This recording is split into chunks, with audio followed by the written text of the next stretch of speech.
By way of review, as we move into this next segment, there are three parts in the communication process. We're dealing with the speaker. You are the real message. The message itself, which is the content of what you're wanting to say, how to get it to your mind and heart, to their mind and heart. And then there is the audience. What kind of audience are you analyzing, and what kind of audience will you be addressing is always a crucial question. Speaker, message, and audience. We divided that up into 6 parts, 3 on one side. We called it the art of communication. And this deals with the immediate part of the communication process. And then there is the science part. That's 3 parts as well. By way of review, the art of communication has to do with you as the speaker. You must be a person of character, compassion, or content.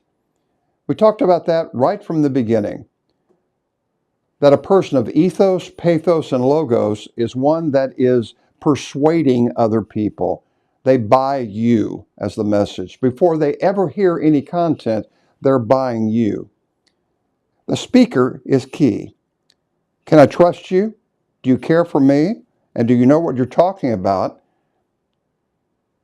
Those questions are answered by the speaker who has that character, compassion, and content. That was session 1. Then we moved to the science of communication, how to develop a message. And we talked about the speaker that needs to be organized because that brings clarity. That you must relate to the people in terms of, I get it, I understand, I see what you're talking about. Extremely important. Communication is simply mutual understanding, and clarity is the key to that. Today we're going to be talking about another part of the message itself, and that is to bring color to it. So the first part is clarity. How organized are you? The second part is color. What kind of stories do you tell? What narratives do you tell? What pictures do you paint on the canvas of the mind? Extremely important to be relatable, to be likable, and to move people to action because they say, you're my kind of person, and that's what you want. The third part of that organization, language, and then delivery is what we're going to talk about when we conclude this session, because I don't deal a lot with delivery, and I'll tell you why in just a few moments. But for now, let's talk about how to bring color or light to your message. This is the pathway to the heart. What we're really talking about when you're a good storyteller is we're talking about a passion, emotion that connects with your listener. There's a connectivity that you have, me to you. And it's like having a conversation in which there is understanding. Actually, you don't want to be a wind-up toy when you speak. You don't want to be plugged in, where you assume a new persona when you're speaking. You want to be yourself, remember? You want to love your audience. You want to do your homework. But the key is to be yourself. So how do you do that? Great stories will bring your message to light. Remember the first brain illustration? Great communicators understand that emotions developed earlier in life are stimulated by great stories. So you not only want to give data and facts and a compelling case, but there is a narrative that you want to share that speaks to the soul of people. How you think, how you feel, and then ultimately how you're motivated to act. Why? Because you're really creating, when you speak, an experience. It's not just a book report. It's not a lecture. I mean, I can pick up a podcast or a tape or watch a videotape, but I want to know about the person that's right in front of me. So what you're creating is an experience, and here's the big idea of what we want to talk about today. Good communicators are good storytellers. That's just the simple truth of it. They shed light so that people see, I see what you're talking about, and people relate to you. They like you, my kind of person. Why is that? Because great communicators are vulnerable at times. They open themselves up. They really believe that what you see as an audience is what you're going to get. That I act the same way in front of the curtain as I do behind the curtain. Nothing to hide. No hidden agenda. I didn't come to flatter you or to butter you up. I came to give you a message that's based upon simplicity and sincerity. What you see is really truly what you get. So, here's the first point I want to make when it comes to good storytelling. The words learned earliest in life have the strongest force and power. You've heard it before, it bears repeating. Words that you and I learn first in life relate well to an audience, and they have the strongest force and power. If you will, they're childlike, not childish. You're always putting your complex thoughts, if you have insight, wisdom, into palatable form where people grasp it and they don't have to work. I will tell you this, every time you speak, someone sweats. Either you do before you speak or they do during the speech. And what you want is to make it easy to understand. It's the greatest compliment you can give to a speaker. I really followed you. You were easy to understand. So all of us, let's face it, every single person loves a good story because we love them as kids. The first brain was being developed. It's still being developed in many, many ways because every one of us had a kaleidoscope of emotions that go off before we open up the little gatekeeper and then we buy your facts. And hopefully your message has substance, but it makes the medicine go down if you tell a really good story. Let's illustrate that. If I were to ask you, out of 150 Psalms in the best-selling book of all times, the Bible, what Psalm would you pick? The most famous, the most liked, the most quoted? What of the 150 would you pick? Most people, whether they're Christian, agnostic, atheist, or another particular sect, they would say Psalm 23, and that's absolutely correct. The question is why? Well, out of 100 words in this psalm, and notice we learned it when we were a kid, many of us did, we recited it then. Out of 100 words, 90 of them have one syllable. Short words in short sentences. And notice the imagery in this psalm. You have phrases like green pastures, still waters, dark valleys, a banquet table. What you're doing is painting a picture, and really good speakers are artistic in the way they develop a good story. I loved Fred Rogers growing up. My kids loved Fred Rogers because he talked gently, he talked slowly, and he used words that were easily picked up and understood.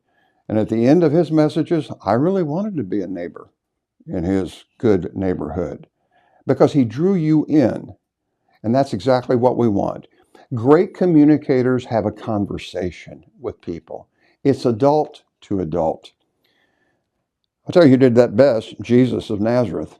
He told parables. You know what a parable is? Literally, the word parable means to cast light in.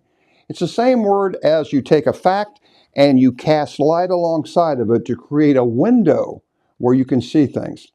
The Gettysburg Address, simple words, short words, but famous words now because they live, just like Psalm 23, because we remember it easily. By the way, humor has a place in your messages if it can make a point. And humor is good medicine. I mean, laughter is a good medicine. It's good for the heart. It's good for the bones, if you will. Humor can be cutting, or humor can grease the skids, so to speak. It can create an atmosphere that we all love to laugh and we love to be entertained. Remember, you want to inform, convince, motivate, and inspire. Part of entertainment is allowing people to enjoy the process. So, here's what's key.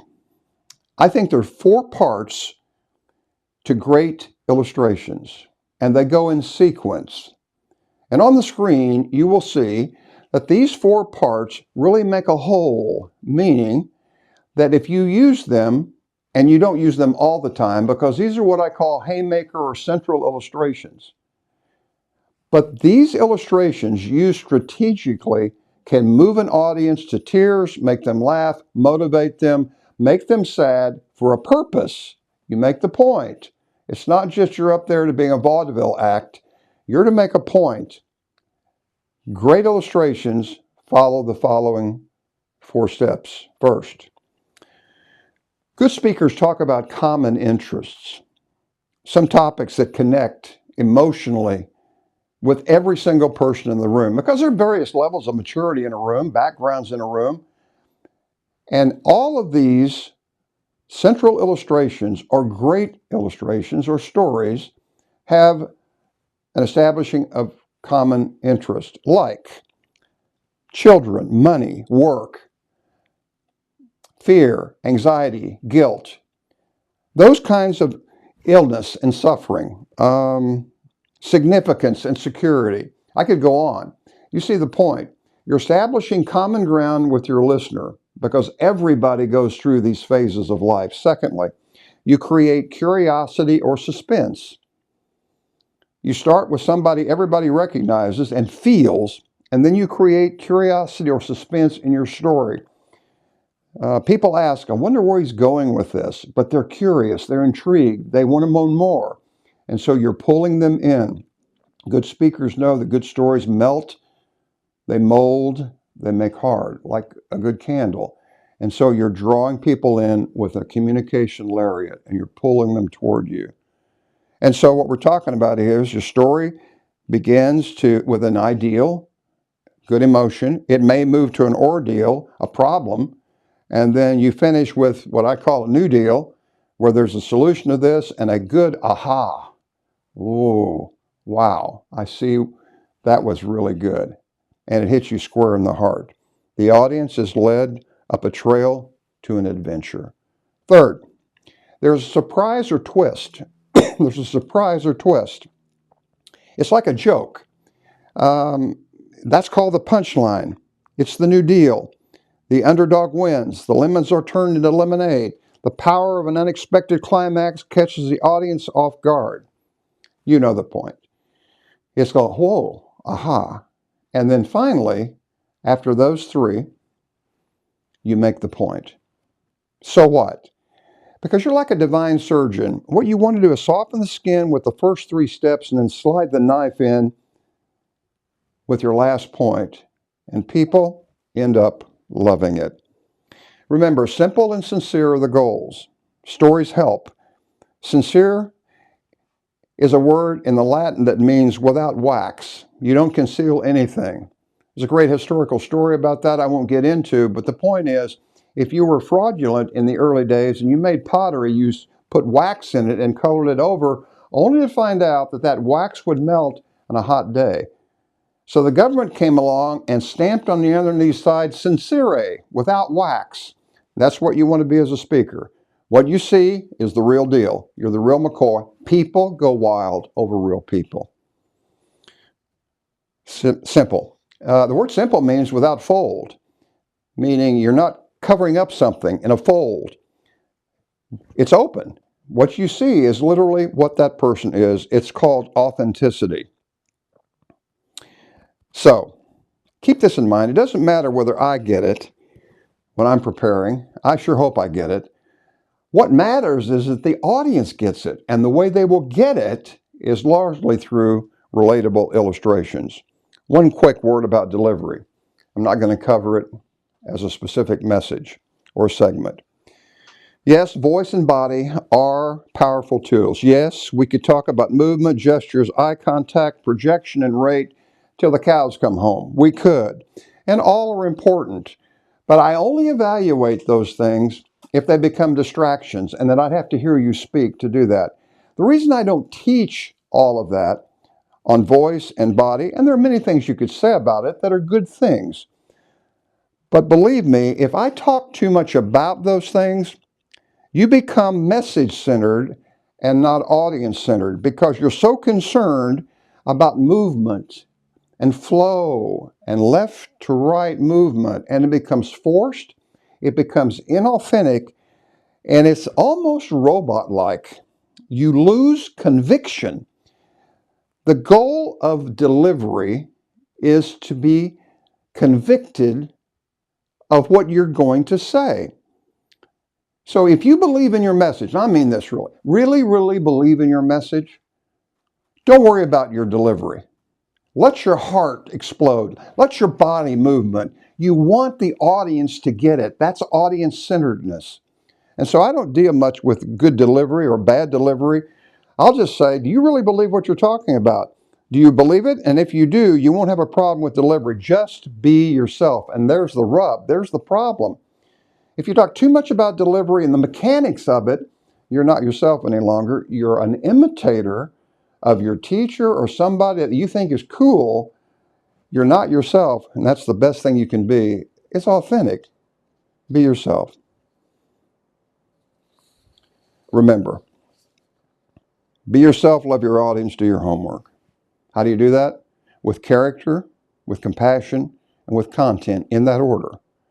Remember, if you're due, your audience will be informed, motivated, inspired, and they will be ready to take action. They will believe that you are a person of character, compassion, and convincing. I think people talk a lot, but I don't think people communicate very much. I fall victim to that all the time. Words simply thrown out are not words on target. My prayer is that these short segments we've gone over have helped you move from words that fall short to words that are on target. That no matter what your style, your talent, whether you're bold, whether you're shy, people will say this about you. You say what you mean, and you mean what you say. That's a good communicator.